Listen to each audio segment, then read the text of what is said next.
Captain Amelia Vance watched the Earth shrink with a mix of pride and unease. Solo.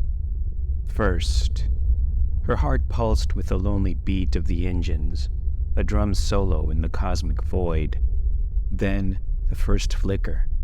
At the edge of her vision, a movement. A wrinkle in the inky black.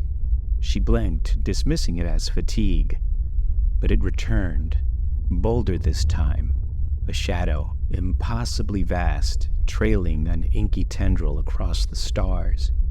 It danced with an alien grace, impossible for any celestial body. Her stomach churned. It wasn't on the radar. No anomaly. No whispers from mission control. Panic clawed at her throat. Was it a malfunction? Debris? A rogue solar flare? The silence from Earth, broken only by the rhythmic hum of the ship, fueled her dread. The shadow began to shift, contorting in ways defied physics. It stretched, tendrils snaking towards the capsule, obscuring the stars like an inky hand.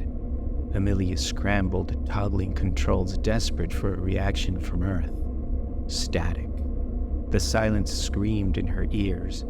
One of the tendrils brushed the hull, and the ship lurched. Warning lights ablazed, alarms shrieking a symphony of doom. Amelia felt a sudden chill, a creeping cold that seemed to emanate from the walls themselves.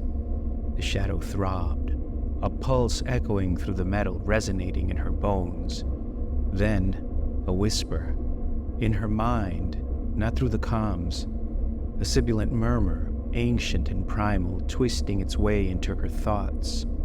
It spoke of hunger, of oblivion, of an eternity beyond the stars. It promised an end to the crushing loneliness, a merging with the inky vastness. Amelia fought the seductive pull, her fingers white-knuckled on the controls.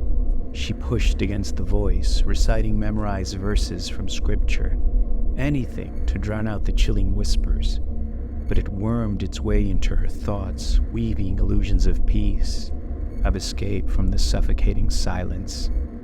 Finally, at the breaking point, she reached for the emergency shutdown. The capsule shuddered, the engines sputtering into silence. Darkness. The shadow loomed inches from the glass, its form rippling with malevolent intent. And then, a transmission.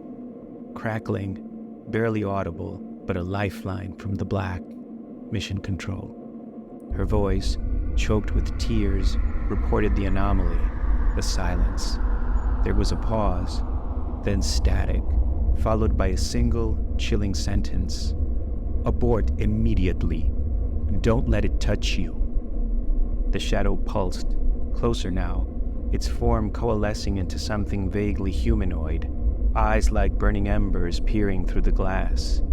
Amelia, driven by primal fear, slammed the control panel. The escape pod hissed away, leaving the capsule and the monstrous entity behind. Alone in the darkness, she watched the shadow writhe in frustration, its tendrils lashing at the empty shell. Then, slowly, it retreated, its whispers fading into the abyss. Back on Earth, whispers of a malfunction, a freak solar storm. No mention of the shadow, of the voice. Amelia never spoke of what she saw, of what she heard. The memory clung to her, a cold tendril wrapped around her soul. Sometimes, in the dead of night, she swears she can still hear the whispers, faintly echoing in the silence, promising an eternity beyond the stars. And she wonders, just for a chilling moment, if she chose the right pod.